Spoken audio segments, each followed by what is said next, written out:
Welcome to Pod Save America. I'm Jon Favreau. I'm Sam Sanders. I'm Jon Lovett. Tommy Vietor. I'm Dan Pfeiffer.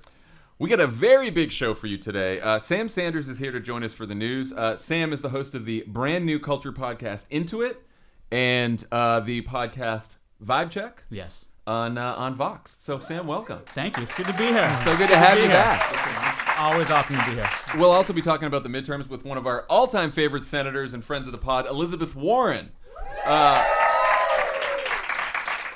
We also figured the show wouldn't be complete without an EGOT winner. So John Legend is here to talk about some of the criminal justice initiatives he's been working on.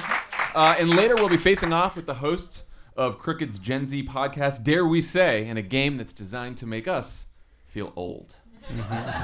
One more big announcement. We are recording this episode at the SiriusXM studios in LA right now because every weekend from now until the midterm elections, Crooked Media will be taking over the Progress channel on SiriusXM Radio. We're calling it Crooked Radio. Presenting Crooked Radio. Sorry. I accidentally said Ladio. Let me start over. Presenting Crooked Radio. Do you think that works? Did that work? Let's keep it in. I don't know how much more we could have expected from Crooked Ladio. I think we got everything out of it that we could. It's this is our first time on the Ladio. Anyway, look for Crooked Radio on your satellite radio dial. You can listen to Pod Save America and all of your favorite Crooked Media podcasts. And before we start, you can probably tell we have an audience in the house today. These are volunteers from Vote Save America. Thank you guys for coming. Thank you with us. They have been canvassing and phone banking, and you should too. Everyone at home, if you haven't already, please remember to sign up at votesaveamerica.com. It is not too late. This is when we need your help the most. votesaveamerica.com. All right, let's get to the news. The January 6th committee postponed this week's season. The January 6th committee postponed this week's season premiere of Insurrection because of Hurricane Ian. But there's still plenty of news to discuss. We weren't going to let a January 6th hearing go, because it was postponed. We're still going to talk about it. Plenty of ongoing threats to democracy from Donald Trump and his goon squad. We learned that the committee has footage of longtime Trump advisor and convicted criminal Roger Stone threatening violence and plotting to overturn the election. Let's take a listen. Let's just hope we're celebrating. I really do suspect it'll still be up in the air. When that happens, the key thing to do is to claim victory. Possession is 9/10 of the law. No, we won. F*** you. Sorry, over. We won. Yeah. You're wrong. F*** you. F*** the violence. F*** the voting. Let's get right to the violence. Shoot to kill. See an Antifa? Shoot to kill. F*** them. Done with this bullshit. It's real third act Tony Montana vibes. Just like, we'll go to war. I'll take down the whole cartel. You know. Tommy, fucking piles of coke. Tommy, where does Roger Stone fit into the case that the committee's trying to make about January 6th? So we do know that from the Cassidy Hutchinson testimony that on January 5th, Trump told Mark Meadows to ask Roger Stone and Michael Flynn, another sort of sociopath who's lost touch with reality, what was going to happen the next day. So Trump seemed to think that Stone had some special, unique insight that he wanted to know as president of the United States. We also know that Mark Meadows, then chief of staff, called Roger Stone, called Flynn the evening of the 5th, considered going over to their little makeshift war room with Steve Bannon at the Willard Hotel. And the Oath Keepers, a white nationalist, racist, fringe militia group, was providing security for Roger Stone. They were later very much involved in the violence. So long story short, Roger Stone, as we saw, is sort of planning this little coup out loud. He was actively seeking out violence and talking directly to Trump. So it seems like they're weaving that all together. Sam, what else do we know about what the committee is planning to focus on when we do have this next hearing? And what are some of the big decisions that they still have to make before they wrap this thing up? I mean, I don't know. I just hope that they focus on this Roger Stone foolishness. It seems like this is a game changer because now we know that Trump can't claim as if he didn't expect violence. One of his top advisors, one of his really good friends, was hoping for violence and saying, let's get violent. And he was in conversation with Donald Trump the day before. So if I were them, I would just take that home every day. right? Yeah. What else can you really talk about? Yeah, and I think they can probably decide if they're going to subpoena Trump or subpoena Mike Pence and say, all right, now you have to tell us your conversations with Stone, or subpoena members of Congress and get that more information. But that is way. it in their best interest to get Trump on a stand? Because Will he tell the truth? He will just spin around in circles and find new tangents to distract us and point over there and say, look over there, and then they all will. I'm not sure it makes I'd sense watch for them that to have for Trump. sure. But like, would it help their definitely case? watch it. But like, No, would it yeah, help no, their I case? know, You no, know, I It's It's about like, ratings, right? Viewers. Ratings-wise, maybe. Do you think right? also they should put up on the screen the giant back tattoo of Richard Nixon's face that Roger Stone has?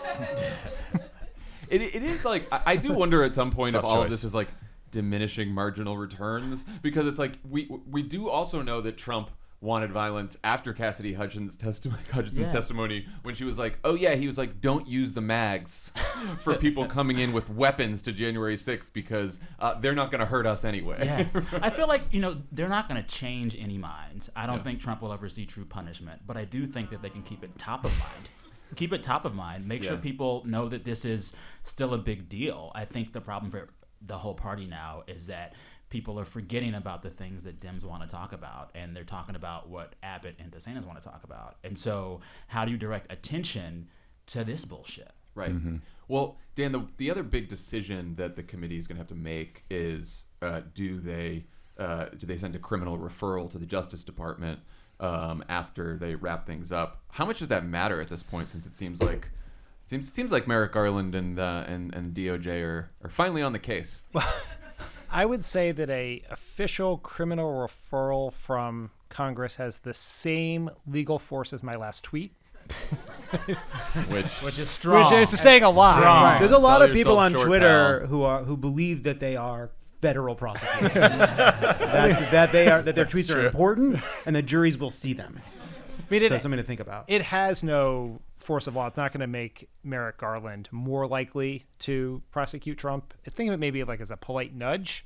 There was a fear at the beginning of this process when there was a lot of reporting on this debate within the committee about whether they do it or not, that it would somehow make Merrick Garland less likely to pursue a case because it would seem like it was political pressure on Trump. But Merrick Garland already has like 9 cases going against Trump right now. So I don't think this matters one bit at all, either in terms of whether Trump actually gets charged with a crime or whether we can judge this committee as a success. I think it's kind of a distraction or red herring. His dance card's pretty full at this point with Trump crimes. Yeah, and he's not a fast moving fellow, that Merrick Garland. He's very methodical. Takes his time. I've just stopped expecting anything to happen to Trump. I think like the only thing that these committee hearings can do is make sure we keep thinking about what he did. But I don't see any of these cases putting him inside of a jail.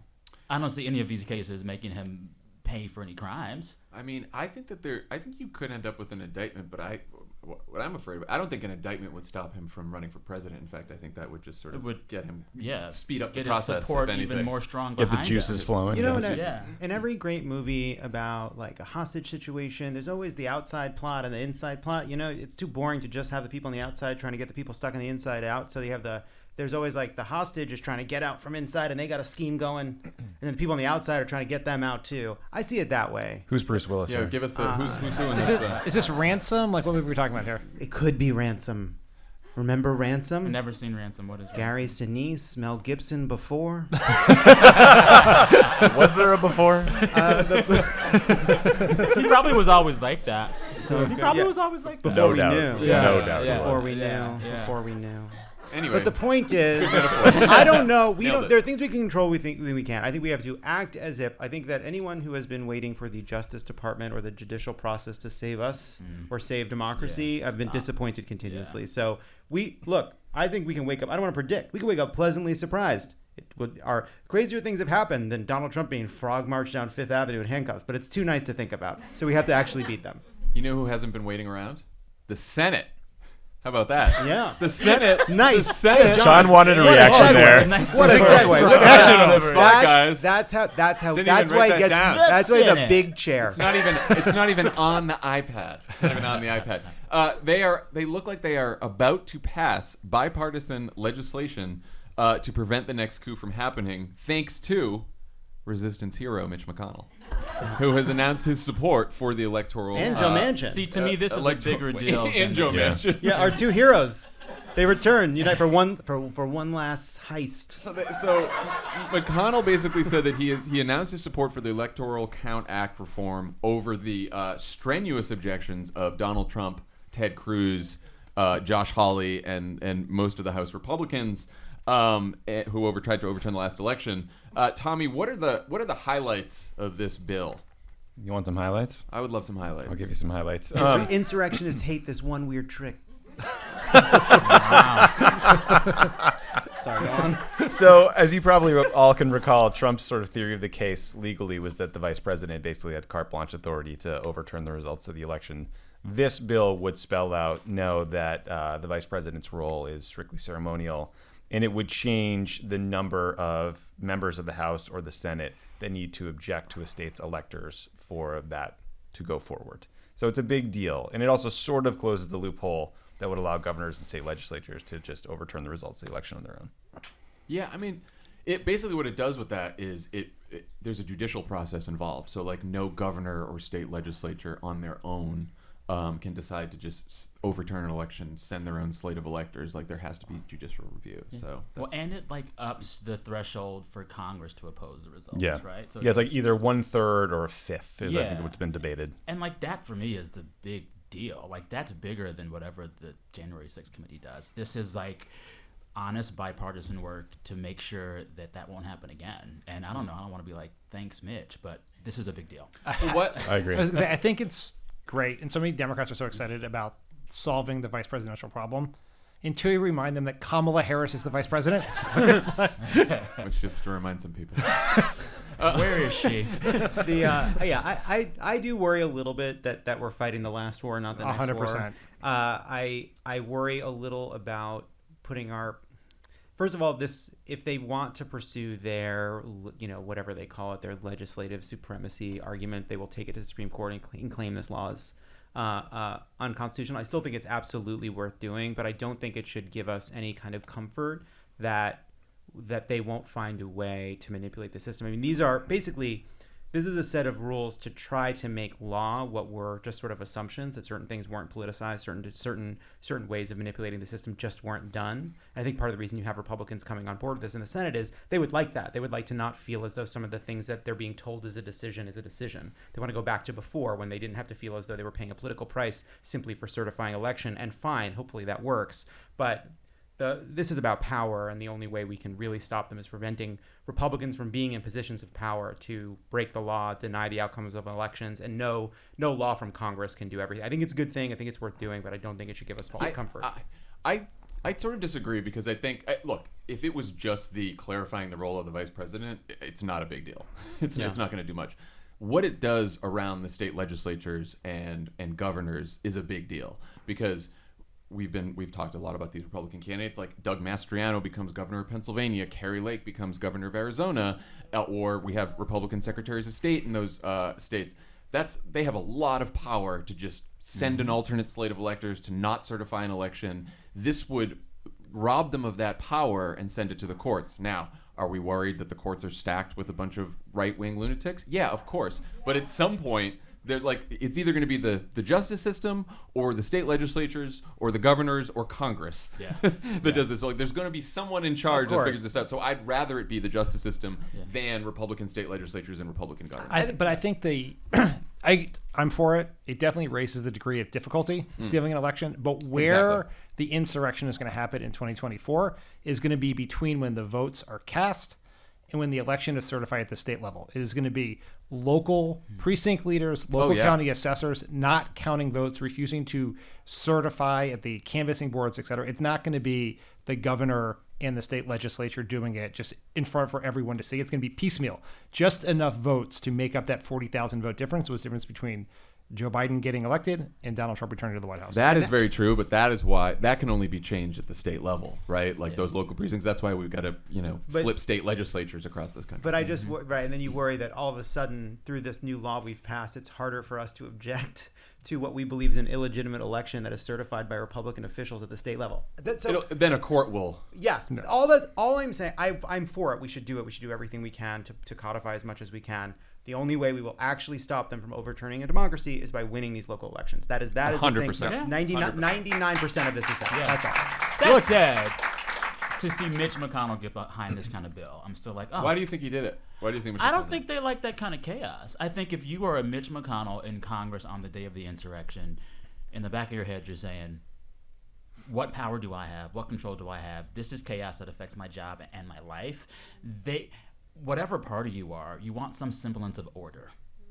Yeah. You know, and like they have to have that so they can do something. And the last thing they want is to not know who's in charge and to have chaos that ends up with their house being ransacked again. Yeah. It's definitely notable that there's sort of a slightly different version of this bill in the House. And the only yes votes from Republicans were ones who were retiring or who had lost a primary. It was only those who had no longer had a political fear of Donald Trump.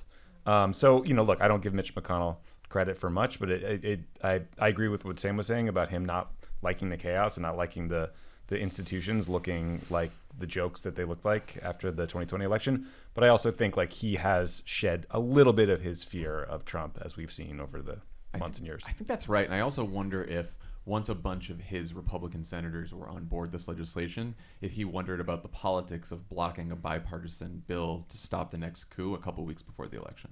Yeah, I also think probably not great politics. I think a lot of Republican senators like being choked but not being hanged. Okay, wait. Let's walk through this one. Is this like the Just keep going. other metaphor? I mean, I want it explained. I do too. I want to know. All right. Who's doing the choke? With 6 weeks to go until Election Day, McConnell and some other Republicans would like to keep Trump out of the news. Some of them would. But that's going to be a bit harder thanks to next Tuesday's release of New York Times reporter Maggie Haberman's eagerly awaited Trump book, Confidence Man. So Maggie wrote a preview in The Atlantic, and a few outlets got copies of the book, so we already have plenty of tidbits. And let me tell you, it doesn't seem like the guy was the best president. It's not. That's the spoiler alert from what I've read. What have you guys found from the excerpts and reporting that's new, surprising, particularly notable? Any favorites? Nothing Sam? surprising. Nothing surprising. Maggie's like, oh my God, I think he's racist. Oh my God, I think he's transphobic. Oh my God, Maggie, yeah. I'm just like, what annoyed me the most about the Maggie Habermanification of covering Trump during his time in the White House was that journalists like her tried to ascribe some greater method or reason or logic to his madness. There's none. And you read this Atlantic preview she wrote. She does this long, winding piece about her interviews with Trump, and then she gets to the last graph and says, yeah, there's no reason with him. He's just crazy. We knew. And so... But I think that's useful. No, it's not. I'm she's just she's like... basically saying, this guy's this a maniac. guy's- yeah. That's it. There's nothing. Counterpoint. What do we got? What's the counterpoint? He's crazy. I'm going to read this book. Lovett loves him. I'm going to read it cover to cover. And I know people are mad at her for sitting on scoops. I hope she sat us some more for a sequel. I'm in. What scoop is there left on Donald Trump? But that's This is what I don't... But see, people are both mad. People like are both tidbits. mad. She sat on things for the book, and then mad that they don't think the book has anything new. And for me, I just like I'm living in the details. I just don't know... She said Jason Miller. She said Donald Trump said in this book, you know how some guys you always kind of knew they were gay? Not Jason Miller. Not even 1%. I'm sorry. That's funny. I think there's a lot of news that maybe Lovett didn't read over the last 4 years, and this is like this is the recap. I'm catching up. I think it's like, look, I think what happened to Maggie's book is I think a lot of things that were probably more blockbuster news kind of came out in the January 6th committee hearing process, because I think you saw her leaking out stuff along the way, which I'm sure she hated doing. She's trying to sell a book. It's notable to me that he did 3 sit-down interviews. Like, this guy, again, not a surprise to anybody, but he's so thirsty for the mainstream media attention that he then attacks. I did love, I like the little details too. I like the anecdote that Trump nearly fired Jared and Ivanka via a tweet, his own daughter. But John Kelly, of all people, stopped him. And it really made me lose respect for John Kelly, because, like, you had him where you wanted him, and you fucking you fumbled the bag, man. But there were some things where they're like, this is a scoop. And I'm like, nah, that's just like people, Oh. dude. Like when they're like, Donald Trump saw this room full of black staffers and asked them to get the food. And I was like, not just Donald Trump.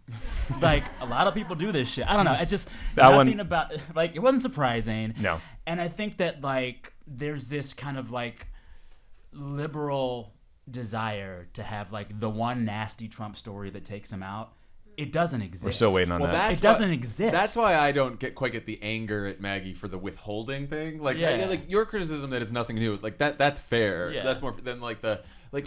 Oh, is she going to report out a story that like Citizens arrest. he That's lost? what she He should've lost Yeah. in 20. You think Let me he's tell going you. to report a story that he's going to be like, I quit. I'm out. Yeah. I'm out of public life. If she reported that Donald Trump was having KKK meetings in the Lincoln bedroom, at this point, it wouldn't change shit. Nothing. It You're wouldn't right. change shit. You're right. If I'm anything, sorry. better to have it come out near an election. Sam, I don't care. Sam, to this point, the Washington Post led their excerpt about this, focusing on this excerpt of Trump apparently wanting to use the U.S. military to bomb cartels in Mexico. And I was like, I literally saw a clip of him bragging about this to a wedding party in Mar-a-Lago 3 weeks ago. I'm not joking. Exactly. And this is not news. That is the plot of Clear and Present Danger, a film he saw and got the idea from. Well, there was a thing where it's just like, Cellulose encased laser-guided bomb. well, there That's was for no one. Go on. I think his cruelty was underscored in some of these excerpts. You know, when he is being asked to speak to trans issues, he's asking if a hypothetical college student asking about trans rights is cocked or uncocked. Yeah. So like the cruelty is underscored, and it's horrible, it's demeaning, but it's also just still not surprising. I thought what was most insightful about his mindset was during one of the interviews with her when she like asked, "Would you do it all over again?" And he said, "Yeah, of course." You know, he's like, "I got a bunch of rich friends, and no one knows who they are." That like it's like that is why he And does also, this. we And that's all why knew he's who running he again. was. We all knew We who, all but knew it- who he I think was. that's- But the hunger for attention and fame is like the driving force of Donald Trump. It's not the money. It's not. It's the attention. It's Yeah. you know, there's all these like new every once in a while we just keep remaking like the Jeffrey Dahmer story over and again, like trying to find something more interesting about these serial killers. And like I was thinking about that because it's when I saw that quote from him, it's like there's nothing new to find. That's it. He just wants you attention. go. He's broken. He wants attention. It's been That's true right. for 7 years, true for 30 years. But the utility of the Jeffrey Dahmer story goes way up if Jeffrey Dahmer's still walking the streets. Absolutely. That's what's happening right now. There's that. Dan's got a good right. point. That's right. Our- Yeah, yeah. see? That's why he's writing the message box. Yeah. I do think part of the That's how you get a Substack going. I've known Maggie for like we all have for like 15, 20 years. I think one of the hard things of this whole presidency for her is she sort of felt like the Cassandra for some of these things. Like she's known him since the 80s. She knew he was a racist, venal, narcissist monster, and like she was to some extent I think constrained by the boundaries of the profession and how political reporters are allowed to report. And I think maybe she's a little more unshackled in this book in a way that's valuable. See, I think that like they should have just changed her beat years ago. I think she got too into it and too in it, and she was just like, it was almost in certain points hearing her talk about that family, it felt almost incestuous. And God bless her, she's trying real hard, but get some new blood in there and like have a new perspective on it. When I read things from her now, or her tweets even now, it's just like they've almost incepted her. I don't know. I don't appreciate it. I don't like it. Yeah, I don't know that I agree with that. Yeah. I just think that she has walked a really delicate line, and like I know that we feel past it. I know that we feel we've learned a lot, but I do think that we take a little bit for granted how much inside information we got over the last 5 years via Maggie Haberman. That was a lot of really valuable reporting, and I think sometimes she gets short shrift for just describing what she's hearing without putting much spin on it. And I hear that maybe that people feel as though it's a little too cozy, but I sometimes think it's unfair. Yeah, I think she's become, for a lot of people, she's not perfect, no one is, become an avatar for what people in the Trump era have been most frustrated about journalism, because she's the most famous reporter covering Trump, and she bears the burden of every mistake every reporter made in this process. I think the problem is just like what kind of journalism was most important during the Trump years, and the glorification of Maggie's style of reporting made us all believe that access journalism was the most important kind of journalism during those years. The most important kind of work was investigative journalism. That was I agree with that. more important, and that was more important. I agree with that. which I agree gets it's more short important. shrift. Yeah. Speaking of people who drive Twitter nuts, Nate Cohn had a New York Times piece today where he argued that after a few months where Donald Trump and abortion were dominating the news, the headlines are starting to shift back towards issues like the economy and immigration, which might help Republicans. Dan, do you buy this analysis? And should Democrats try their hardest to keep Trump in the news for the next couple of weeks? I'm just going to wait around till another nerd named Nate comes up with a contrary opinion in 5 minutes. That is the safest course. No, look, in all seriousness, I think Nate Cohn is onto something here. Like, you don't have to have done 1,000 focus groups for the wilderness or anything else. If you're just paying attention to the news, it's pretty evident that immigration, in part because of the stunts, the horribly cruel, largely illegal stunts of Ron DeSantis and Greg Abbott, and just increasing fears about the economy, have become a larger part of the news. In his article, Nate Cohn cites Google Trends, Google search data, basically, that people have been searching those more than abortion and democracy. That is, I would say, an imperfect tool, to say the least. Yeah. But so is polling. So there you go. Oh, okay. I mean, it is. I think it is. We know from 2016 and 2020 we're very bad at picking who's going to win, particularly in close races. But we do have a lot of ways to figure out what people are thinking about and talking about. Polling is part of that, but you also have search data, you have social sharing data, you can just look at what's in the news. And it's very clear that the issue environment has switched a little bit. That makes sense. There's been a lot of time since the Supreme Court overturned Roe v. Wade. Not that abortion has fallen out of the news by any stretch of the imagination. And it's been a long time since there was a January 6th hearing, right? Like we had this summer of January 6th hearings in Mar-a-Lago. And so the issue environment has shifted slightly towards issues that right now benefit Republicans. Doesn't mean it's going to stay that way. And we should think about, as Democrats, as people working on campaigns, how do you switch it back, right? Because ultimately, politics is a battle for issue salience. What are voters thinking about when they make their decision? Are they going to think about the issues you want them to think about, or the issues your opponent wants them to think about? And like, if this hearing were to happen, that would have been part of it. You know, weirdly, Maggie's book helps keep Trump in the news. Keeping Trump in the news is very important, I think. I was talking to Sarah Longwell, who does focus groups for the Bulwark and her podcast, and I know you talked to her for the Wilderness a bunch, for an episode of Political Experts React that's coming out, in which she said, we were talking about the 2017 election in Virginia, and what she said is that after Trump lost, Trump was on the ballot for all the people who love Trump, but not on the ballots for everyone who didn't like Trump. But since this summer, because of the decision on Roe and January 6th, Trump has become on the ballot for the people who kicked Trump out of office in 2020, and we have to keep that going if we are going to win. So we have to draw attention back to our issues and make this more a referendum on Republican extremism, and Trump is the best avatar for that. See, I think the top issue should be Roe and not Trump. I think that, like, everyone has made their mind up on Trump. Every voter knows how they feel about him. I don't think enough voters have yet thought about the ways in which Roe being overturned affects them and their families' lives. And when they do start to think about it, the numbers shift. You know, there's some data that since Roe was overturned, fathers have shifted like 28 points from R to D. You know, that's what I would keep in the headlines. I don't actually think that Trump till November does a better job than saying they're going to take away all of our right to abortion. Yeah, I think that's exactly right. I think the issue, I think what we largely want is we want this election to be about Republican extremism. There is no better real world example that's affecting more people's lives than Roe. Yeah. And then all of this is a part of that, right? It is book bans. It is the attacks on LGBTQ plus community. It is everything Ron DeSantis did. It's what Ron DeSantis did in Martha's Vineyard. Yeah. And Trump is a part of that as well. And if we keep that story, and that story only works if Roe is at the center of it. Yeah. But I think for a large part of our voters, keeping them engaged, keeping them donating, Trump is a part of that, and we're going to want to keep that out there. That's true. But Roe can get you voters who even kind of like Trump. Yeah, and especially in a state like Arizona, where you know they just put back in place an abortion law that would criminalize abortion and put abortion providers in jail. Yeah, you know, that's a real world thing that's happening. That's scary to people. I also think back to the Virginia example. One thing we learned from that Virginia governor's race is you can't force Trump into a race where he might not fit. Like Terry McAuliffe calling him Glenn Trumpkin, did not work. Didn't work. I don't know if you guys noticed. I thought that was great. I loved that. Was really. If it worked, we would have said it was good. I was clever. I thought. In terms of I think when Trump's in the news, it's going to be better for Democrats. But I think in terms of what Democrats should do, you're right that Republican extremism is what the election has to be about, and we have to do a better job defining what Republican extremism means for you, right? Yeah. And so what are the consequences of Dobbs? What are the consequences of their economic plans? What are the consequences of what they're trying to do in states to LGBTQ kids, right? Like that, like we got to hit the consequences more of Republican votes and Republican policies going forward. That is why so many Democrats have centered on MAGA Republicans or MAGA extremism, not Trump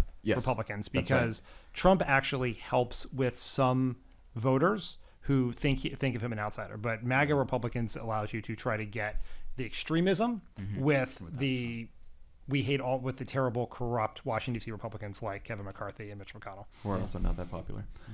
Okay, when we come back, we will talk to Massachusetts Senator Elizabeth Warren. The presenting sponsor of Pod Save America is Simply Safe. There's one company that's been doing a lot for our safety lately. Who? Simply Safe Home Security. It protects your whole home 24/7, and their professional monitoring agents use video evidence to verify a threat is real and pass that information to police for higher priority dispatch. Because at Simply Safe, your safety is all that matters. That's it. Nothing else. That's it. That's all. Your safety. Simply Safe's agents Not the climate. call you the moment a threat is detected and dispatch police or first responders in an emergency, even if you can't be reached. Simply Safe blankets your home in protection with advanced sensors for every room, window, and door, HD security cameras for inside and outside your home, and even hazard sensors that instantly detect fires, floods, and other threats to your home. Lovett, please tell us why you love Simply Safe. I set up a Simply Safe all by myself, and it's worked flawlessly. I really recommend it.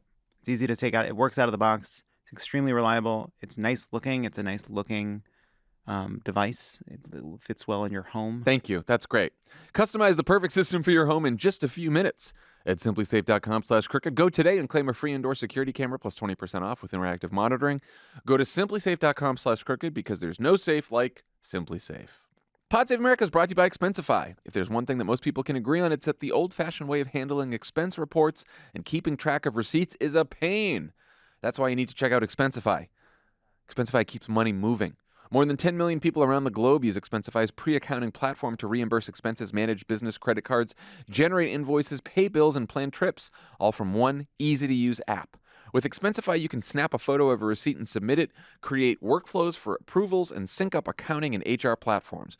Whether you're working for yourself, managing a team, or closing the books for your clients, Expensify makes it easy so you have more time to focus on what really matters. It's easy to log in, get set up, and start using Expensify right away. Expensify makes it easy to keep track of receipts. We use Expensify here at Crooked, which is great because otherwise we're not keeping receipts anywhere. Yeah. No, it helps. Otherwise, we would be Getting receipts from the three of us is like audited. blood from a stone. Yeah. I have receipts in my car from McDonald's. I crumple them up and they go into the wheel well. You know, the foot well. They go down. They go into the floor. That's what those are. Download the app or sign up at Expensify.com today. It used to be $3.50 for a McChicken and McDouble, but thanks to Joe Biden, it's $3.99. That's Expensify.com. Pod Save America is brought to you by Blue Land. Did you ever feel overwhelmed by the number of plastic bottles and containers you throw away? I do. I was thinking the other day, overwhelmed. there's More got guilty. to be a better way. I think to myself. Yeah, me too. Ever thought about purchasing more eco-friendly products but didn't know where to start? Yes. Or maybe Blue Land. you've tried a few green products but found them pricey or ineffective. Mm-hmm. If you answered hit yes the nail to on the any of head. these questions, which we did, meet Blue Land, which we also did. Introducing Blue Land. Blue Land is on a mission to eliminate single-use plastics by reinventing home essentials that are good for you and the planet. You come by in a car, they just sort of, you cup your hands, they put soap in it.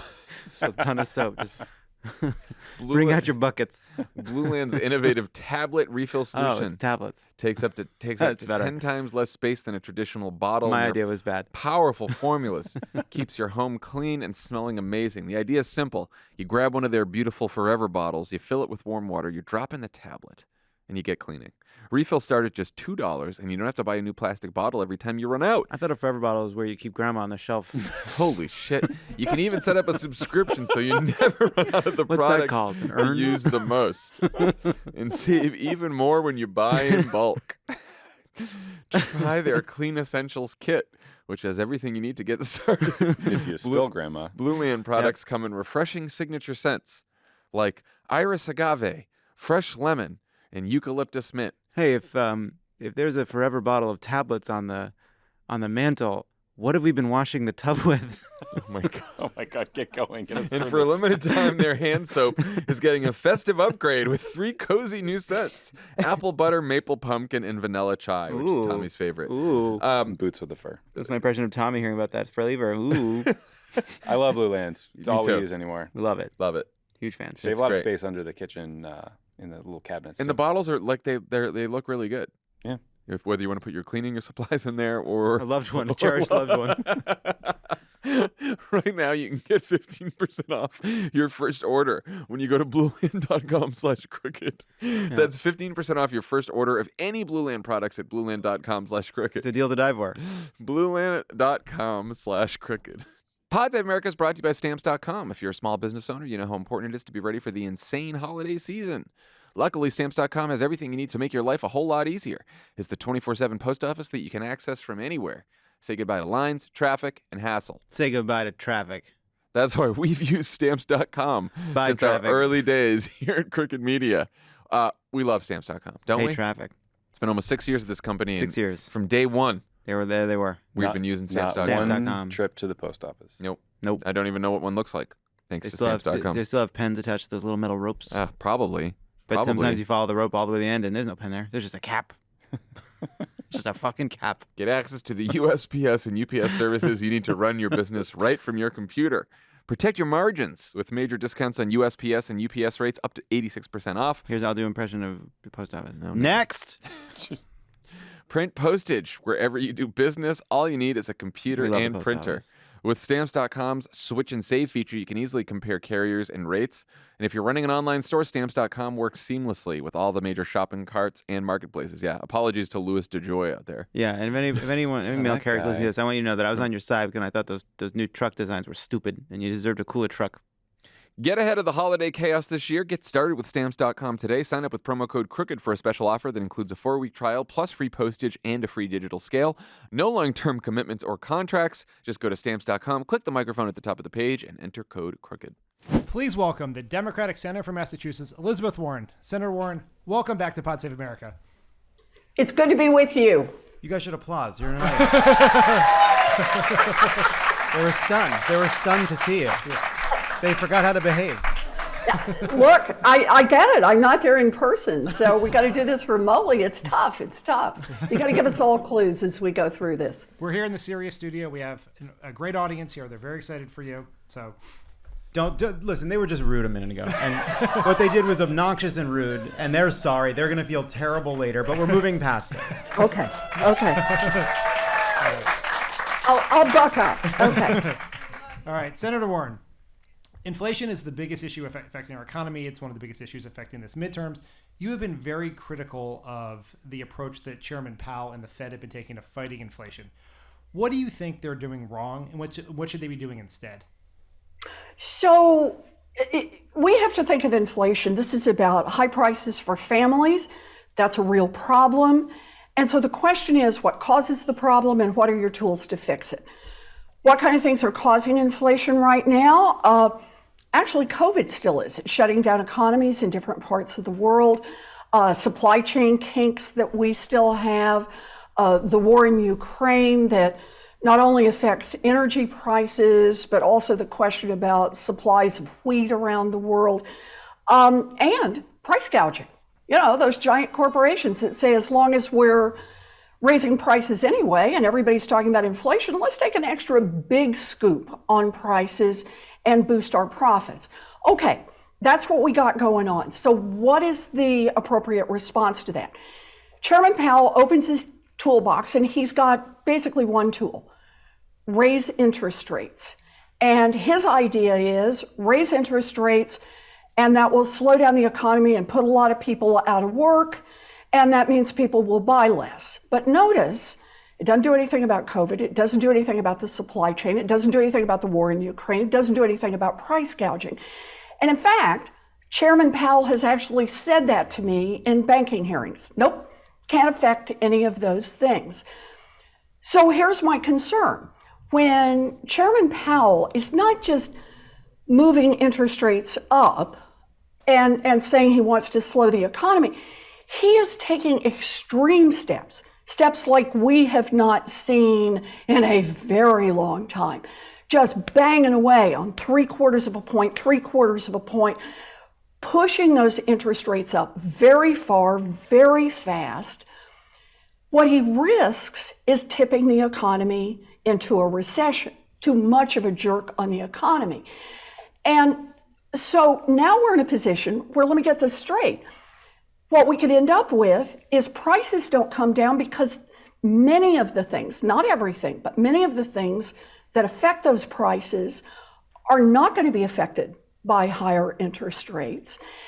And the economy goes into recession and more people are out of work. So the way I look at this is, what is worse than high prices and low unemployment? It's high prices and high unemployment. And that's where I am afraid that Chairman Powell is taking us. It's been 40 years since we dealt with inflation. As you point out, this is the last time we dealt with inflation. This is the exact path the Fed took, Chairman Volcker did at the time. What would be a different approach other than sort of trying to force down demand in wages to lower the cost of goods? Well, one way is to increase supplies. And that's exactly what the Biden administration is trying to do right now. So every time the United States and other countries invest in getting COVID under control, for example, getting more people vaccinated so you don't have to shut down factories and you don't have to shut down transit, then by golly, we take another step toward getting things normalized and bringing those prices back down. Plenty of goods available. Second one, same sort of thing on supply chain. Every time we can unkink a supply chain, then we're doing better on pricing. Everything we can do to try to bring down the price of petroleum, of energy, which the president has been doing, strategic oil reserves, and so on. And then the other one is go after the big corporations that are engaged in price gouging.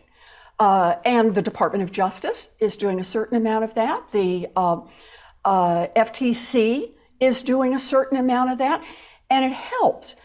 All of those, though, are things that help bring down prices. I'll mention a second one. Remember where we started this. Why does this matter? It matters because it's hitting at the family level. And here is where Democrats and Republicans couldn't be in different places. Democrats are doing everything they can to try to bring down costs for families. Look at the Inflation Reduction Act. What do? We're trying to bring down the cost of health care, give Medicare a chance to negotiate prescription drug prices, put a cap on what people pay for insulin, put a cap on what seniors have to pay for prescriptions. What else are we doing? We're putting in place this giant climate bill whose goal is to bring down utility costs for families. And by the way, all paid for by a 15% minimum corporate tax that I think we've been talking about for a long time. But those are things that go directly to the costs that families are bearing every day. It's not as sexy, it doesn't get as many headlines, but it is truly Democrats fighting to bring down costs for families. And where are Republicans on this? They scream, they yell, they say inflation over and over, and what are the number of ideas they have for what to do about it? Zero. I'm glad you brought that up, because the Republicans, despite the fact that they have no ideas, they've been wrong on policy, the economy's been better under Democratic presidents, all of the polling shows that Republicans have an advantage on the economy. And that's not new. That's been true. That was true in 2020, 2018, 2016, basically every election since 2012. Are there specific things that Democrats could do or say that you think could help sort of narrow that gap or address that discrepancy as we head into the election? Well, I think part of it is exactly that. Let's just draw the contrast. Let's just remind people, not at some fancy theoretical level, but at let's make a list.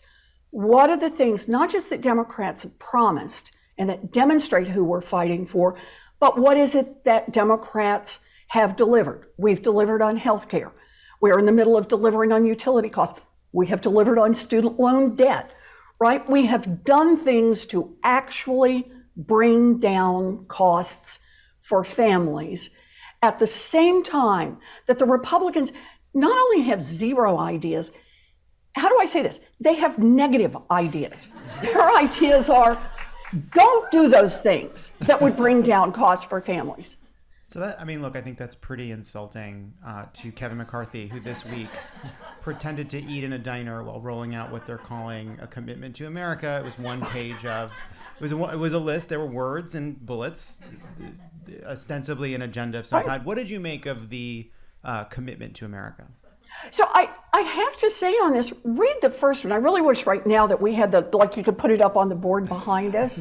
I don't think we can. Because the first one of these actually was an economic, we're going to lower costs for family. And it was a generic description of exactly what the Democrats have done. And so I feel like there's this moment if they say, hey, that's actually good stuff. This is like how they did on the infrastructure bill, right? Or how they did on the first, on the COVID relief package, where there's help out there for small businesses. They all vote against it and then they go home. And when there's actually some relief delivered, they show up at the ribbon cutting and say, you're welcome to everybody. While they fought on the opposite side. And I think that's the part we have to keep hammering on. And by the way, let me just, if I can, raise the stakes a little bit here. It's not just that Republicans have no good ideas for dealing with inflation. It's not only they're fighting the things we're trying to do, they're looking for things that would make the economy affirmatively worse for tens of millions of American families. Ron Johnson, senator from Wisconsin, says that instead of voting every 5 years on whether to keep Social Security, which is the official Republican position evidently right now in the Senate, Ron Johnson says, let's vote every single year. Let's say to those people who are depending on Social Security, you just got a few more months where you're guaranteed to have it, and then next year it could completely run out. That is the guy who is now carrying the torch for Republicans, the incumbent in Wisconsin, which is why, let me just be clear on this, Mandela Barnes, we need you in the United States Senate. We need you. Because we got to get rid of Ron Johnson, somebody whose whole idea on how to fix the economy is let's put Social Security at risk. And of course, while he's at it, let's make sure that women who need access to abortions actually run the possibility that they'll be violating the law, that doctors could be put in jail for performing needed medical procedures. This is the extreme end of the Republican Party. And to me, that's what this fight is all about. It's about economics, it's about extremism, but it's also about showing up for people like Mandela Barnes. And anybody who's listening to this who really cares about these issues, let me just ask you, send a little money to mandelabarnes.com. He needs help because he's up against an extremist who is telling a story both about Mandela and about the economy that just doesn't jibe with our reality and is deeply, deeply dangerous. Earlier today, President Biden attempted to recognize a Republican member of Congress for her vote, but she had actually sadly passed away in August. He thought she was in the room. Do you think that this is a gaffe because only dead Democrats vote? Or is that, do you think I misread the controversy? I do not know about this. Okay. Well, I'm glad we were all here for Elizabeth Warren's last interview on Pod Save America. I'm sorry. I don't know why I did that. Before we let you go, thank you so much for your time. Before we let you go, there's somebody here tonight. They're an aspiring musician out of Springfield, Ohio, and they're trying to do their best to kind of help out, but they're worried about the future of democracy. And he just wanted to say hello, and hopefully we thought maybe you, Senator Warren, could buck up our guy.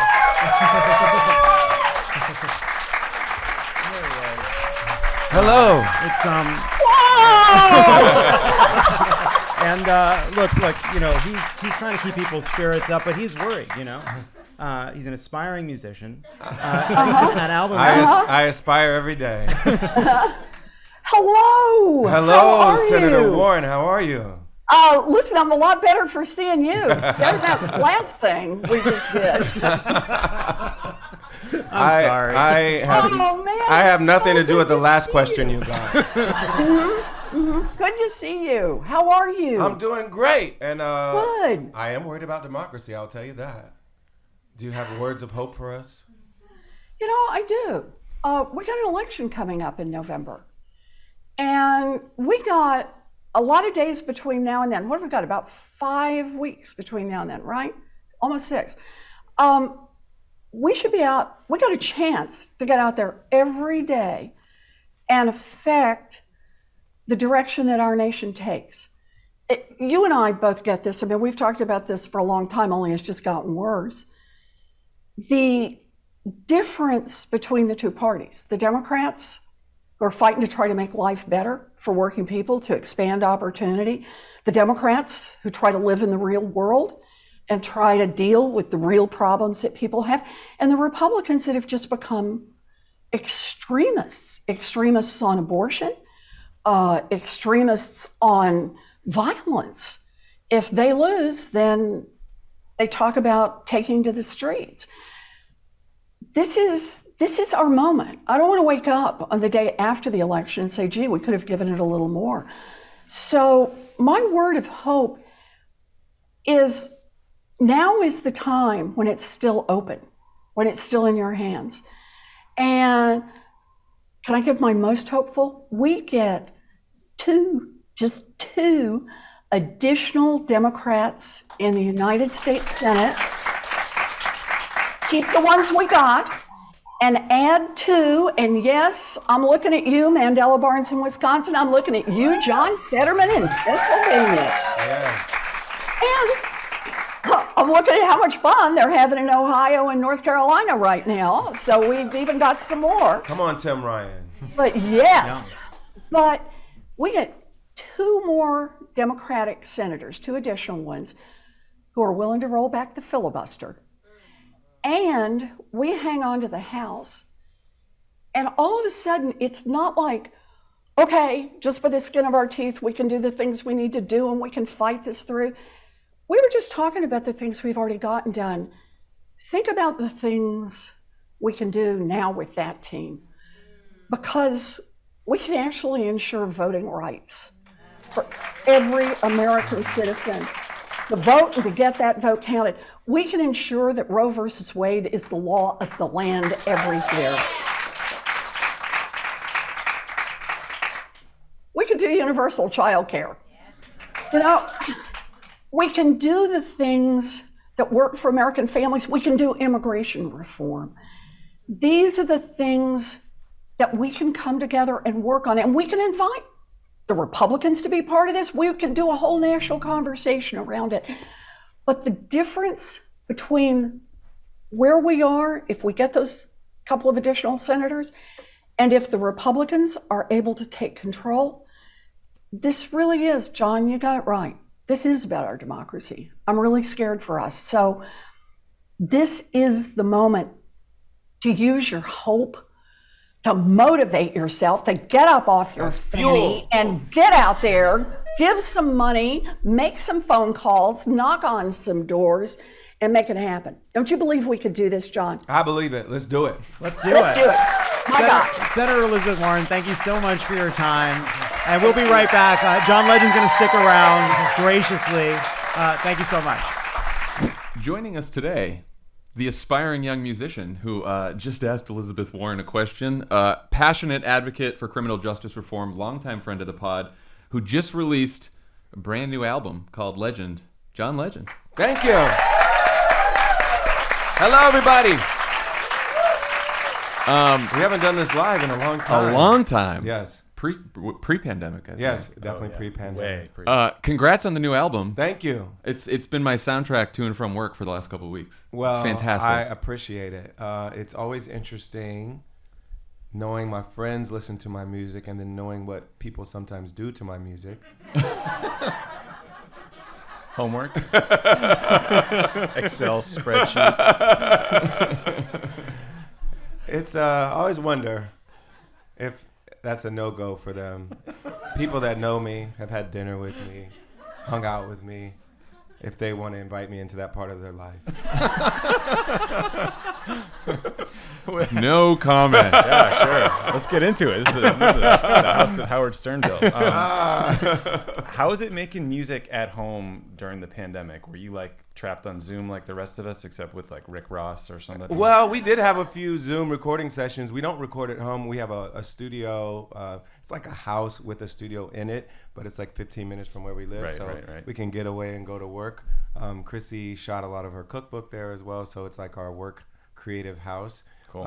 And so we go over there, and I have a room that's just a studio, and I would have people Zoom in. I'd have people come over. You know, at the beginning, we all masked up like while we were writing songs together, which is weird, but we did it. And then we just were writing songs feeling like, you know, the light was visible at the end of the tunnel. Like we would have something to celebrate soon. It took, you know, some And that turns. was July of 2020.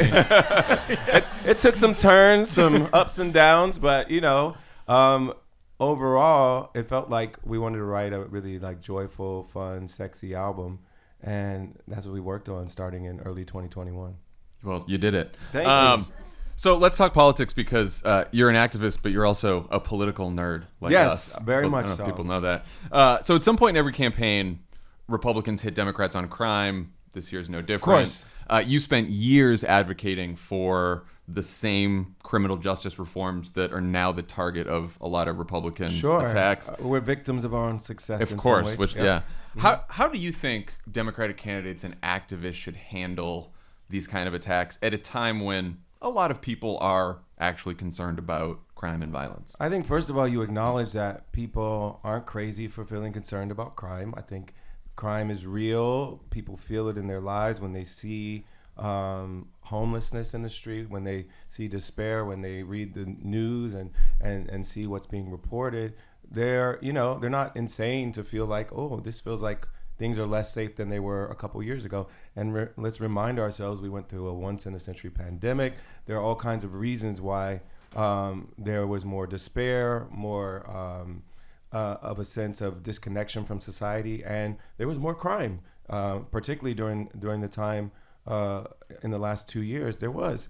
And so, first of all, we acknowledge that and don't act like they're crazy for feeling that, but also realize that we're already the most policed country in the world. We spend more money on policing than anyone.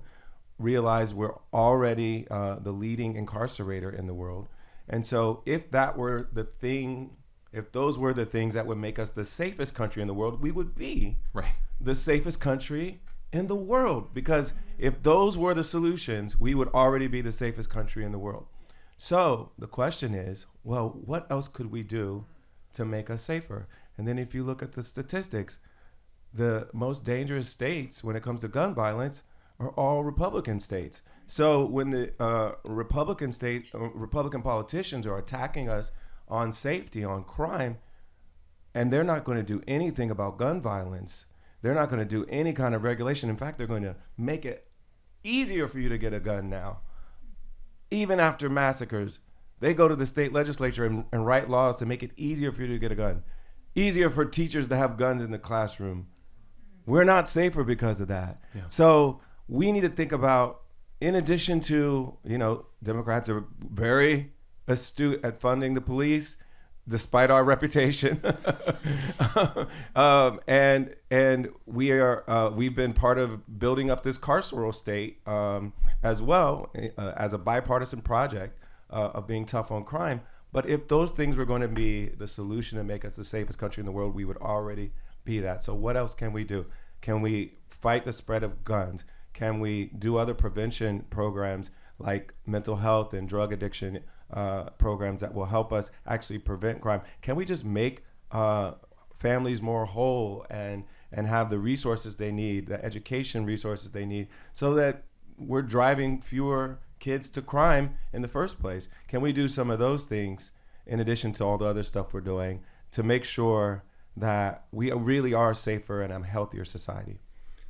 So we got this big election coming up, as you folks out there know. Lots of people are focused on the Senate and talking about the House. You have spent a lot of time, years really, encouraging voters to look down the ticket, to meet their DA, to get to know their DAs, understand what a progressive prosecutor does or doesn't do. Can you just help listeners like kind of paint a picture of what electing someone like Larry Krasner in Philadelphia does in real terms versus like maybe a more like law and order DA?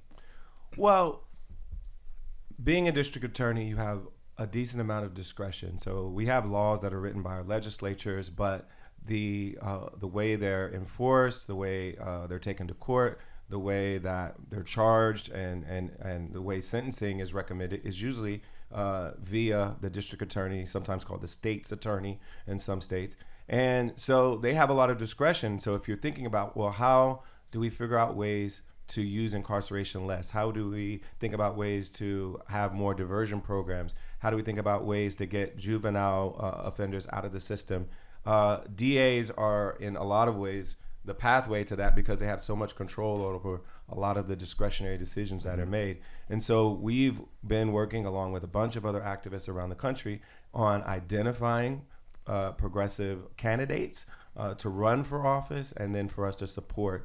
And I have personally gone out and stumped for some of these candidates, fundraised for them. Larry Krasner is one of them. And some of the reforms that they bring into bear are things like reducing the use of cash bail or eliminating cash bail. We're one of the only countries in the world that actually uses a cash bail system. Again, if that were going to make us the safest country in the world, we would already be. So it's an unjust system because it basically imprisons you for being poor.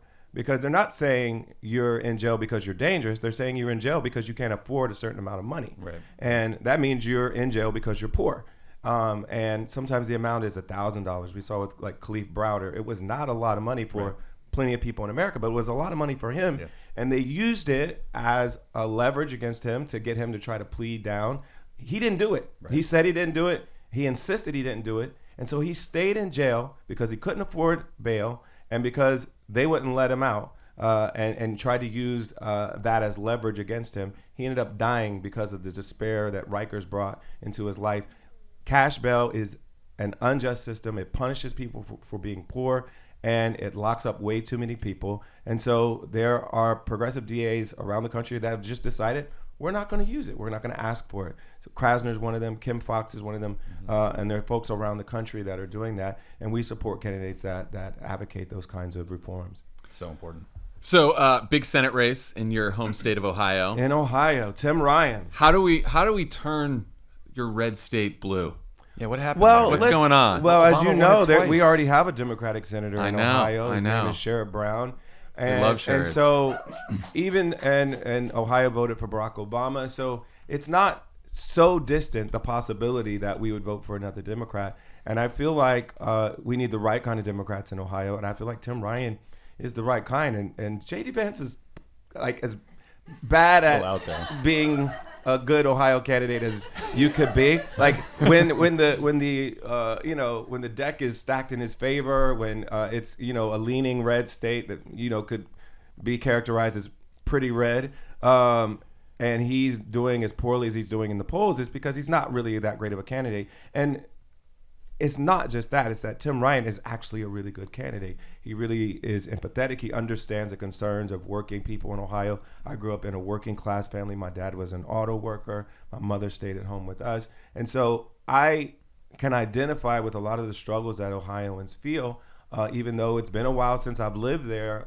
I remember what it was like growing up there, and I remember the culture there. And I feel like Tim Ryan is able to speak to that in a very authentic way. And I think he really has a good chance of winning there. I'm doing what I can to fundraise for him and to campaign for him. And I think we have a good chance of gaining a seat in Ohio. Yeah.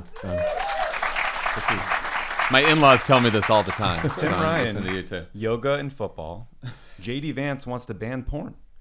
You got to tell everybody at the Buckeye games that. That's a message. How do people not know that? Tell all the college MAGA guys. Well, honestly, and we need to look at what they want to do to women's freedom. And that's a much women's more reproductive serious rights. point. Yeah. Now I feel like an asshole. Fuck. I didn't know he wanted to ban porn. Yeah, it's crazy. I don't feel like that's hard to keep up I with don't all feel the- like that's a That can't winning be issue with popular. very many people. No, not Nobody's really. talking about it. Yeah.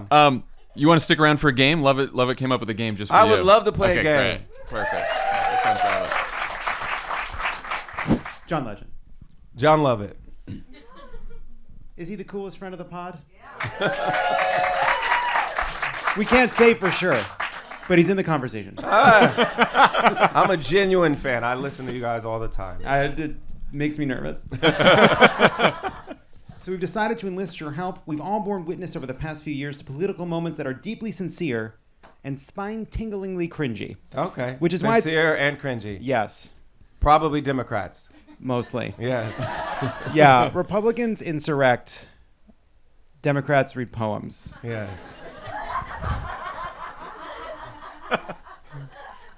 Pen is mightier, we hope. We sinsurrect. So it's time for a game we call Nerd Level 0. Okay. Oh, look at that. Nice. Nice. I'll read a moment. You will all rank that moment Okay. on a scale of 1 to 5 Bono poems. How will we know who wins? The winner is Nancy Pelosi, but we're going to try to have fun. All right, here we go. Okay. First moment to rank on a scale of 1 to 5 Bono poems. Nancy Pelosi and the Dems kneeling in kente cloth. Some kente. I have to say, I have to plug our show, Sherman Showcase. We have an amazing song on the show called Add Some Kente. And I believe we used one of these photos in the show. Nice. It was for a very special Black History Month edition that we did. Sincere and cringe. This is about max, yeah. You're This is gonna, about that's it. maximum. This is the standard. This is Yeah. a 5. We're This is starting 5. with a 5. That's a 5. Next, Nancy Pelosi reads a Bono poem about Ukraine. I got this message this morning from Bono. Ireland's sorrow and pain is now the Ukraine, and St. Patrick's name is now Zelensky. About that. How about that? Is that I real? think it's the smiling. Yes. I've never seen this clip. I didn't know that was real. It's brutal. It's the can you believe it? It's so good. Look what I just did. That's a 4, maybe? Yeah, I guess.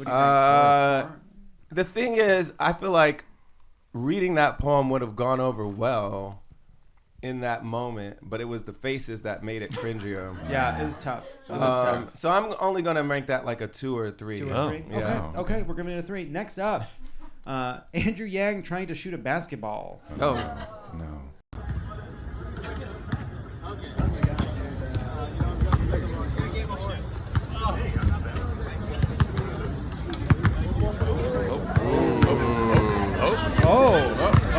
We'll handle. Does this clip end? I don't think it's that cringy. I don't think either. I don't think so either. And like, one, he shoots better than me, so It did get worse as it went on, though. I will say that. Trick question. He's not a Democrat.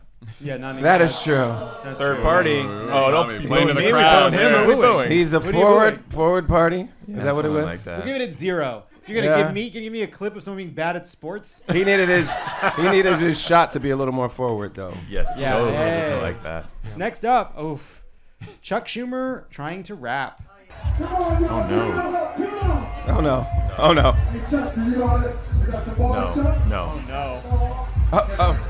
Oh, no.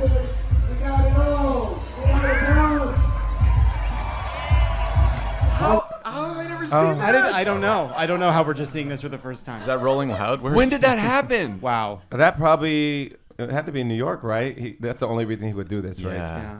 I mean, he would. Constituent services. Let's be honest. There's a camera. He'll be there. And this wasn't Rosh Hashanah. I don't think. What do we think? 4? Yeah. 3 to me. I feel like it's 3. Yeah, because okay, it's 3. like he. You know. I feel like what are you he gonna knew. expect? I feel like he knew he didn't have much sauce, so he kept it brief. That's Yes. right. And- That's right. And I agree with that. and so it's a 3. Next up, Hillary Clinton doing the Macarena at the 1996 Democratic National Convention. Brutal. Yeah. This rules. I love it. They're having so much fun. Please help. She never Make does it stop. She never does it. End the clip. Hillary never actually did the Macarena. never throws it. Trick She question. she Zero. knew her place, and she was like, "I'm going to clap on every quarter note, and that is all I'm doing." That's right. She did the right thing. Y'all not going to make fun of me. She did the right thing. One, Look, three. 20 years later. But I will not critique the unadulterated joy I saw in that room as well. I agree. Yeah. I think that's right. What Yeah. are we saying? They're having a good time. Yeah, they're having fun. They're not doing it for 2022. They were doing back in 1996 when it was a cool dance. Everyone was into it. You act like you didn't make the game. Who are you yelling at? He Yourself? may not have picked the clips. He seems genuinely surprised by the clips. Listen. In a lot of ways, this is a finely oiled machine. It runs itself. Hand me the cards. I read the cards. Next up, Ed Markey's breakfast tweet. It's Ed Markey. Just for those listening at home, it's Ed Markey in front of a table that says Doritos. That has Doritos, Lay's, I believe a Snickers bar. Brought to you by Frito-Lay. Milky Way and a Cheetos. So Ed Markey, not long for this world. But I don't think it's that cringy. I think it's cool. it's like a little thirsty, but I don't think it's that cringy. It's funny because he's like in pretty good shape and he's old. Like And he has a great Boston if that's accent. what he's eating, more power to him. Seriously. God bless him. I wish I could eat all that. He's a Duncan fan. Yes. What is the Zero. opposite of cringe? It's the opposite of cringe. It's Yeah. good. Yes. I support him. Show us Stop. something cringy, love it. What the hell? All right, fine. I'll do it. Next up, Lin-Manuel Miranda giving a speech and the Hamilton cast performing Dear Theodosia to commemorate the January 6th insurrection. Lin-Manuel and his father. The and description, the log line is not good. Hamilton singers, whom we'll hear from, said that they were all very honored to be asked to participate today. I call your attention to A new year brings hope for the future, new energy to face the tasks ahead of us, and a renewed promise to strengthen the foundations of our democracy. That's what I wrote about in the song Dear Theodosia from Hamilton. I believe no challenge is worth abandoning our efforts to unite as Americans. We'll keep working, generation after generation, until we reach that someday.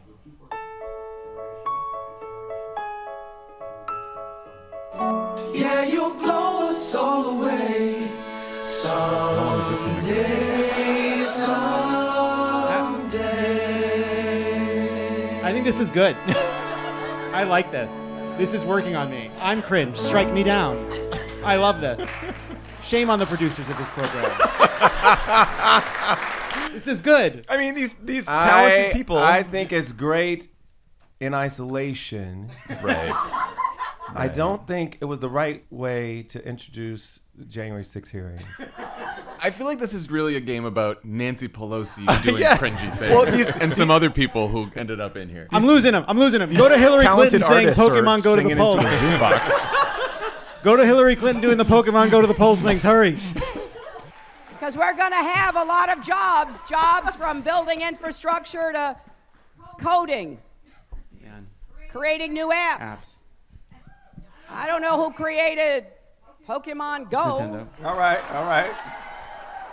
Talk about but I'm trying to figure out how we get them to have Pokemon go to the polls. Honestly, it's still great. It's a still classic. great. It's a classic. It rules. You know what? We're still talking about it. Yeah, it's good. It's kind of like my pose on TikTok. It's like knowingly dad on TikTok. That's my thing. Yeah. Like I You know, I'm so you too, know. I know I'm too old for this. Like on TikTok, and then I feel like Hillary knew she was being corny on that. Yeah. That's up there though. It is up there. I will say this as someone who took great relish in writing very cheesy sentences for Hillary Clinton, including George W. Bush and John McCain are two sides of the same coin, and it doesn't amount to a whole lot of change. Hey! All right, let's end. He genuinely likes that line because he talks about that all the time. It's good. That's so It's brutal. good. All right. 4 out of 5. I like it. I like that line. Thank you, John Legend. Thank you, John Legend. Last one. Oh. 2016. Where do you go? You got somewhere to be? Good. Bring Dan out here. Trump bad. It's fine. It's fine. We know what's going to happen next. All right. Final clip. 2016 DNC's fight song. Ladies and gentlemen, my mother, my hero, and our next president, Hillary Clinton. This is my fight song. Take back my life song. Prove I'm alright song. I think it was good. It was fine. There's no cringe. No cringe. No cringe. Zero cringe. No cringe. That's our game. I'm glad we had a nice range of cringiness. We learned. That's why there's a scale. Yeah. We learned maybe we're pretty cringe. Yeah. Yeah. Yeah. Sometimes everyone's cringe. You either die a hero, or you live long enough I did to be cringe. I did the Yes We Can video with Will I Am. So Yeah. Yeah, no, I remember that. Yes. And by the way, that only became cringe after the fact. It was at the That was time. cool. It was like It worked at the time. This It is really it worked. Yes. I'm sorry, I didn't write the change line. Oh, we'll get a speech off, an old-fashioned speech off over here. Oh no. We're the ones we've been waiting for. Yeah. It doesn't mean anything. What does it even mean? Well, what? This. John Legend, thank you so much. When we come back, we actually will be joined by the hosts of Dare We Say, Alicia Pascal Pena and Yasmin Hamidi, for another game. So hang on your hats. End of segment. Go to commercial. Pod Save America is brought to you by Noom. There are so many different reasons to lose weight, like keeping up with your kids or improving your mental health. Getting accepted into flight school. Oh, that's a good one. Mm-hmm. Mm-hmm. Astronaut camp. If you want to be on a submarine. Yeah. Yeah, there's a weight. I'm sure there's a weight that you have to hit. It's tight down there. Looks claustrophobic. When we decide to lose weight, it's usually not just about the number on the scale. Whatever your reason, Noom is ready to help. You can't believe that they're smoking down there in those movies. Noom Weight's You just can't believe it. Noom Weight's psychology-based approach empowers you with the knowledge and support to build lasting results. Just one ping. To date, Noom Weight has ping, helped Vasily. more than 3.6 million people lose weight. The program is based on scientific principles like cognitive behavioral therapy to help you understand your relationship with food. Noom Weight is a flexible, non-restrictive program that focuses on progress. Choose your level of support from 5-minute daily check-ins to personal coaching. Give your diet a Crazy Ivan. Crazy Ivan? Oh, he's having a smoke by the nukes. Active Noomers, as we like to call them, Yeah, okay, Noomer. lose an average of 15 pounds in 16 weeks. And 95% of customers say Noom Weight is a good long-term solution. Love it. How has Noom helped you achieve your wellness goals? Look at me. I'm a walking testament. It's an audio format, so try to Everyone describe, close your describe eyes to people. Imagine me, then imagine basically someone putting me in a lathe and shaving off an inch from all the way around. Everywhere? Thank you. Everywhere. No. Sorry, pal. Tough. Worth it. Stay focused on what's important to you with Noom Weight's psychology-based approach. Go. A ping. Kyle throws in a ping. Oh, Tommy's doing it. Wow, I thought it was coming through the soundboard. Sign up for your trial today at Noom.com/cricket. That's NOOM.com/cricket to sign up for your trial today. Pod Save America is brought to you by ZipRecruiter. Did you know there are currently over 2.4 million podcasts in the world? That seems What? like a low estimate. Including the one you're listening to right now. 2.4 million people are doing this? It's because we make it look so easy. It takes a team of people to help bring these podcasts together. You bet it does. Feel free to talk about some of the people on your team who will help bring your show together. Kyle and the one Kyle, that dudes Kyle. right here right now. Kyle's here. Only Kyle's getting a shout out because he's the only one who's here. He's the only one that remembers Andy, us. Olivia, Haley. We had a great team. Haley, Michael. I haven't learned anyone's Now name. I'm gonna get in trouble because I'm gonna leave somebody out. That's why you started naming names. I think that was a mistake. Well, I'm going to keep going. You guys Okay. throw out names when you think of them. Needless to say, hiring the right people for these roles is important. And whether you're hiring for a podcast or for your growing business, there's only one place that makes it easy. There's the tall ZipRecruiter. guy. Now you One can with the curly hair. You can try it for Maximus. free at I know everybody's names, I'm just ZipRecruiter.com/crooked. ZipRecruiter uses its powerful technology to find and match the right candidates up with your job. Additionally, ZipRecruiter has a complete suite of tools that makes it easy to filter, review, and rate your candidates. 4 out of 5 employers who post on ZipRecruiter get a quality candidate within the first day. Couldn't do it without the sales team. Oh yeah, they're on the line. They're on the Zoom. Oh yeah. So better say that. Damn right. So if you're a fan of this podcast and you want to try ZipRecruiter for free today, you need to remember our special URL, ZipRecruiter.com/crooked. Once again, that's ZipRecruiter.com/CROOKED. ZipRecruiter is the smartest way to hire. And shout out to the editors who make this salvageable. Pod Save America is brought to you by Wealthfront. There's so much going on with the economy right now. Are we in a So much. recession? Is it a bear market? What's going on with inflation? Well, we can't tell the future, but That's we right. can tell you about a great place to earn more in your savings, and that's Wealthfront. Wealthfront is an app that helps you save and invest your money. Right now, you can earn 2% APY with the Wealthfront cash account. That's 20 times more interest than if you left your money in a savings account at the average bank, according to FDIC.gov. Getting a cash account is easy. It takes just a few minutes to sign up, and then you'll immediately start earning 2% interest on your savings. And when you open an account today, you'll get an extra $50 bonus with a deposit of $500 or more. There are already nearly 500,000 people using Wealthfront to save more, earn more, and build long-term wealth. So why wait? Earn 2% on your cash today. Visit wealthfront.com/crooked to get started. That's wealthfront.com/crooked. This high-interest good news has been a paid endorsement from Wealthfront. And we're back. Welcome to the studio. The hosts of Crooked's Dare We Say podcast, along with Josie Tota, Alicia Pascal Pena, and Yasmin Hamidi. Hello to you both. Now, you've joined us because you are going to be pitted against my first wave millennial co-host and Dan, and last wave Gen X co-host. Almost millennial co-host. For a game we're calling Youngs versus Slightly Less Youngs, but still in the prime of their lives. Okay. Some classic ageism. Some other titles we considered. Dare We Gray. Oh. Oh, I like that one. Also, Y2K versus Y2 Slay. Here's how it works. I'll be asking our Dare We Say host trivia questions about iconic millennial touchdowns. Tommy and John and Dan will be asked about Gen Z. Are you ready? Fuck. Oh, Here we go. Okay. All right. Good luck, you guys. Okay. All right. May the best generation win.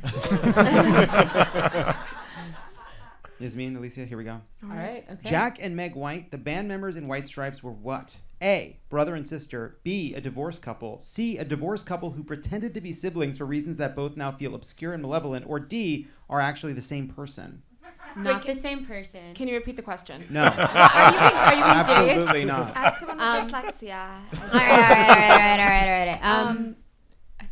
Espérate. I know their songs. Can we discuss or no? Yeah, of course you can. Okay. I feel There's like that mean, Nation briefly. Army song. Like they're really great. I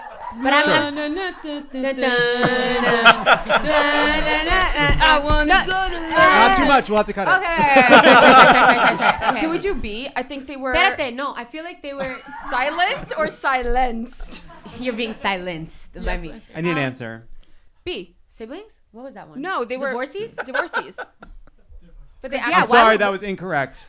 All of it. It was C. They were a divorced couple that pretended to be siblings. That's sick. That's really That's sick. sick. That's I actually, by the way, I learned that today. I thought up until today, I lived my whole life thinking that they were siblings. You thought they were siblings. They were a divorced couple a pretending hard to be one. siblings. What a weird thing. I feel like that's against the law. No, I don't think it is. not in Only- Kentucky. No way is it against the law. There's no way you can find a way to make it against the law. John, Dan, Tommy. All right. What did TikTok star Charlie D'Amelio get named after? Did I say that right?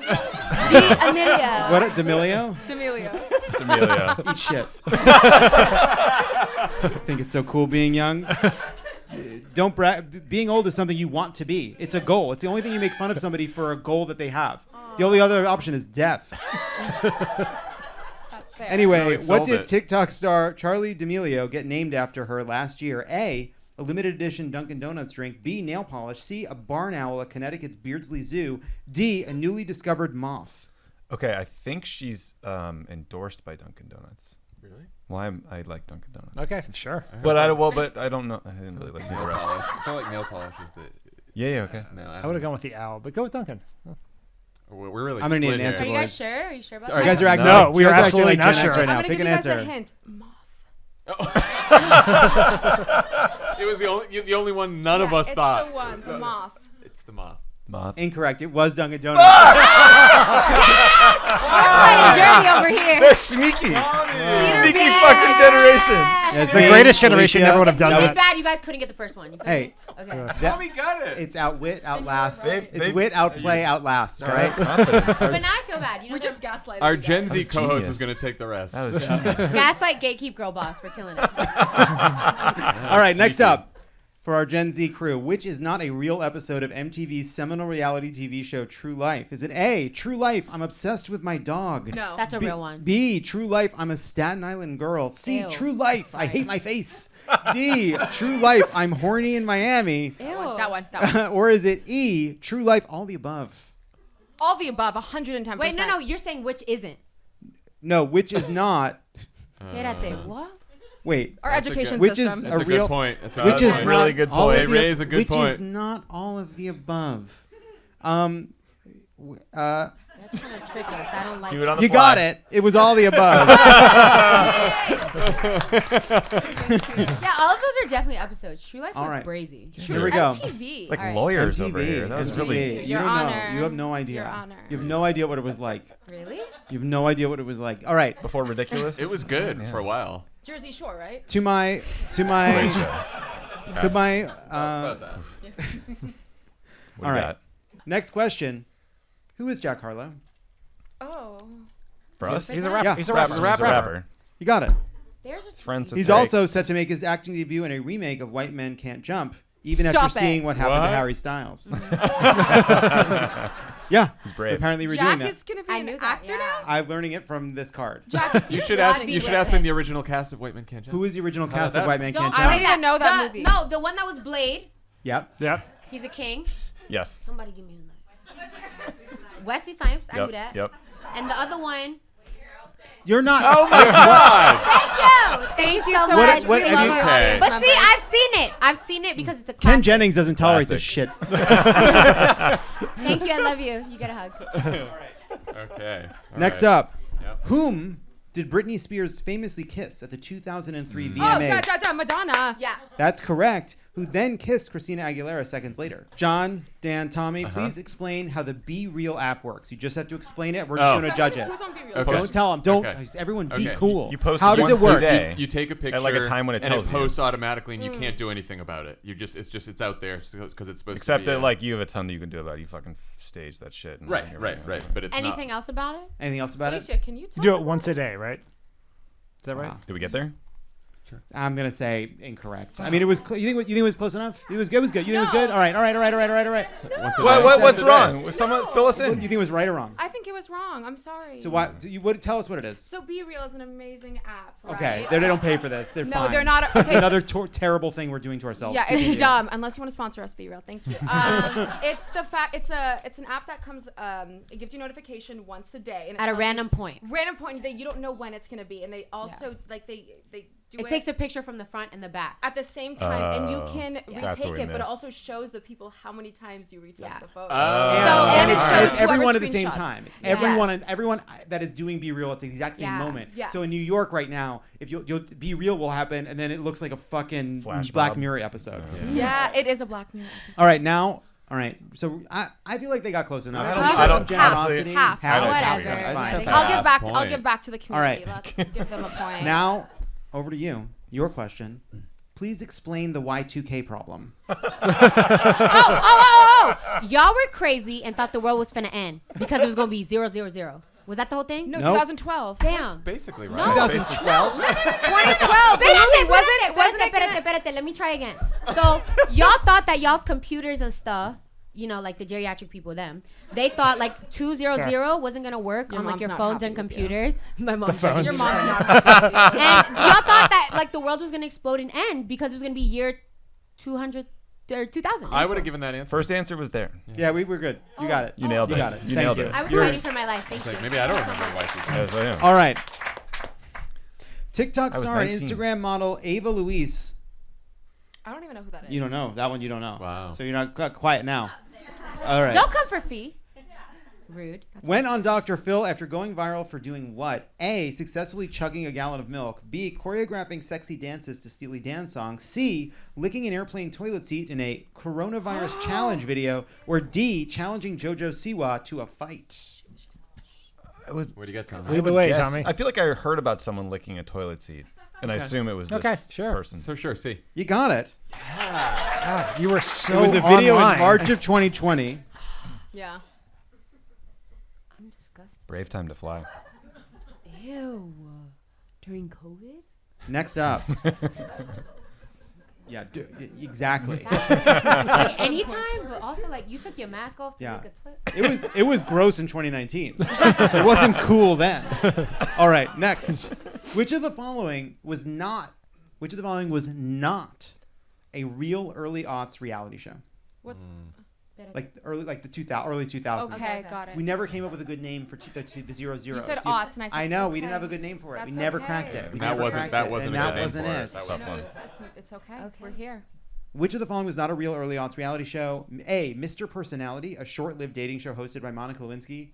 No way. B. Are You Hot? A show where a panel of judges evaluated the sexiness of shirtless men and bikini-clad women with the help of a laser pointer. C. The Swan, a show where women got plastic surgery makeovers and then had to compete in a beauty pageant. Or D. One Man's Trash, a show where a bachelorette had to choose a date based solely on the trash found in her prospective suitors' cars. I'm sorry.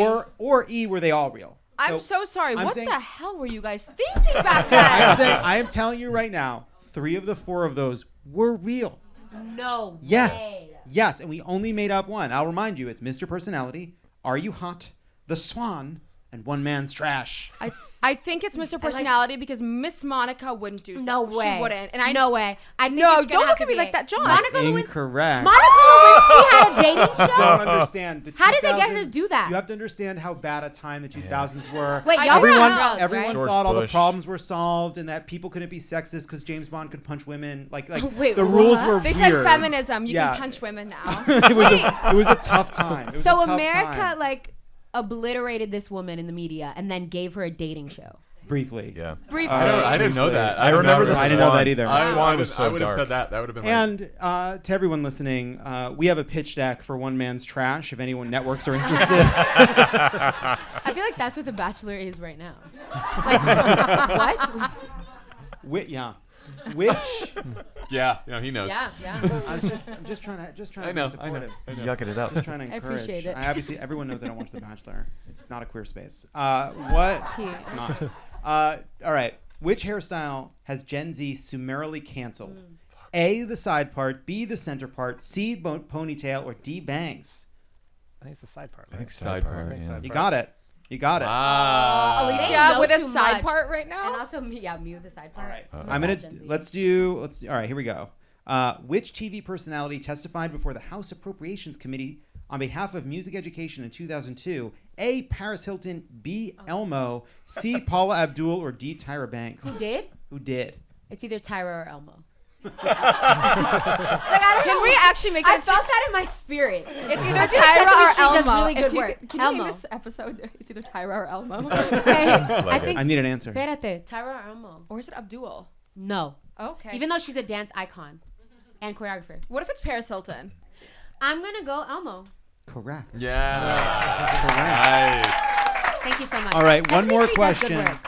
One more question for our 1980s boys. Which of the 1980s? following? Dan got quiet. Yep. Wow. All right. Which of the following was not a real storyline on Riverdale?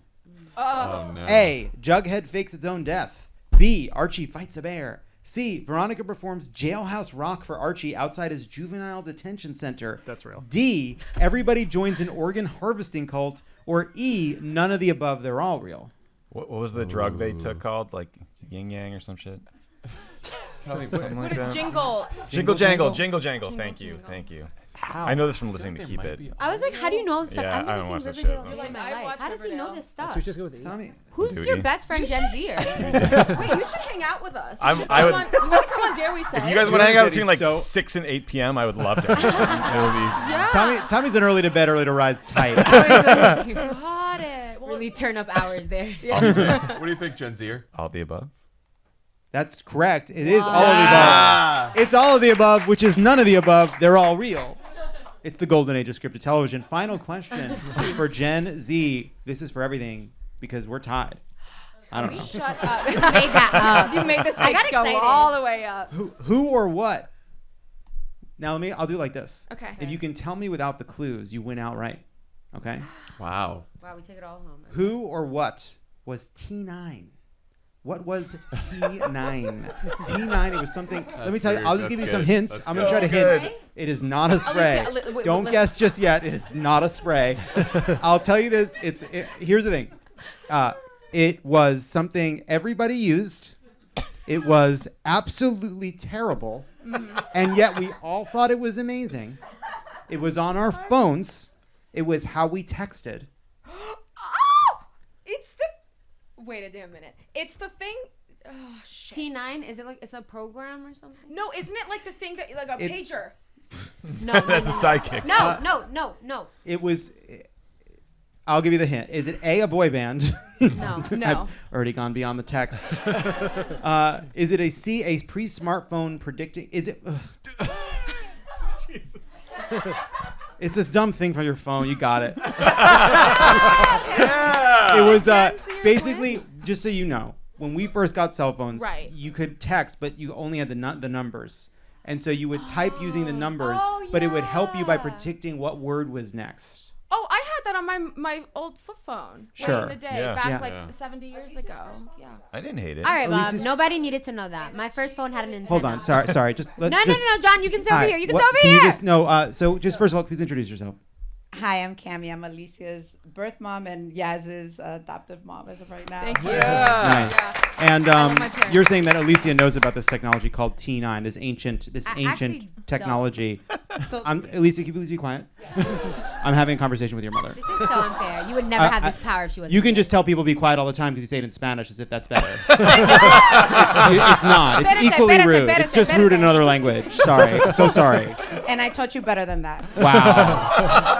And she This had is a work discrimination in her. Action. and she had a T9 phone. So in 5th grade, we gave her my mom's old cell phone, Oh, that makes and she sense. wouldn't My know about it abuela. because she refused to use it. She would leave it at the bottom of her book bag and say that she couldn't find it. It had And an that was- antenna. And that was Why are you yelling? Why are you yelling? And that's the Why are you way. yelling? That's the way she got convinced us to buy her another type of phone. No, I But she saved up refused for to my use it. iPhone. So she with modeling gaslit money. you, She refused to Cammy. use it. Cammy, she gaslit you. We can talk about it. Absolutely. That's On her next thing. episode of Dare We Say, we I'll be a discuss guest. Alicia. Oh, I'm sorry. We're all out of promo. time. We're all out of time. John, how dare you? You could have never. You Thanks for listen. that. Listen. You brought your mom to the show. What's Yeah, going to what are you happen? gonna expect? True. Gen Z, dare we say, you've won. You've won the game. Alicia, Yasmin, thank you so much for being here. Unbelievable. That's our show. Thank you to Elizabeth Warren, John Legend, Sam Sanders, Yasmin Hamidi, Alicia Pascual Pena, and a big thank you to SiriusXM for hosting us. Everyone from Vote Save America who came to the crowd. And check us out on Crooked Radio every weekend through the election on SiriusXM satellite radio. Thanks, everyone. Yay.